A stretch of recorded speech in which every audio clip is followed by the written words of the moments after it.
les Lumières, et celle-ci, la démocratie politique et la révolution industrielle. L'industrie, matinée de démocratie, aurait à son tour accouché des États-Unis, lesquels incarnent le droit à la vie, à la liberté, à la recherche du bonheur. Je reconnus aussitôt l'histoire exacte qu'on m'avait racontée. Le dogme du triomphe politique, culturel et moral de l'Occident. Mais cet exposé était erroné. Il y avait d'autres façons de considérer l'histoire, des façons qui ne consistaient pas à envisager le passé du point de vue des vainqueurs de l'histoire récente. J'étais mordu. Il m'apparut soudain évident que les régions dont on ne nous parlait pas s'étaient perdues, étouffées par le récit répétitif de l'essor de l'Europe.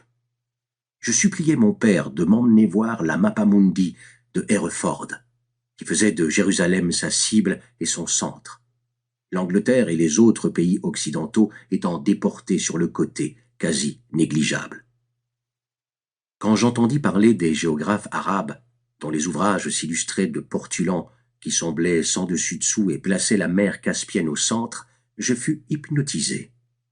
Comme je le fus quand je découvris à Istanbul une importante carte médiévale turque qui portait en son cœur une ville du nom de Balasagun, dont je n'avais même pas entendu parler, qui ne figurait sur aucune carte, dont la position même est restée incertaine jusqu'à récemment, et qui fut pourtant jadis tenue pour le centre du monde.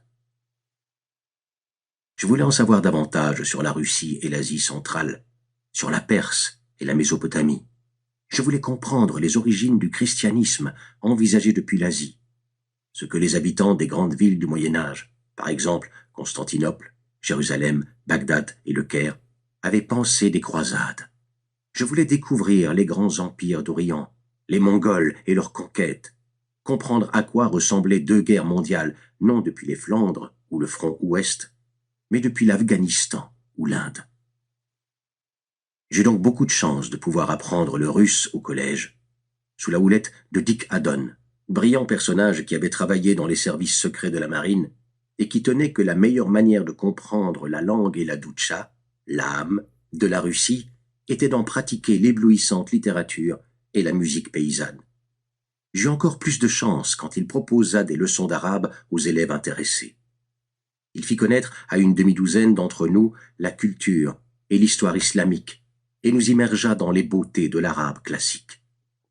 Ces langues m'aidèrent à ouvrir un monde qui attendait d'être découvert, ou, comme je le compris vite, d'être redécouvert par certains d'entre nous à l'Ouest. Aujourd'hui, on consacre beaucoup d'attention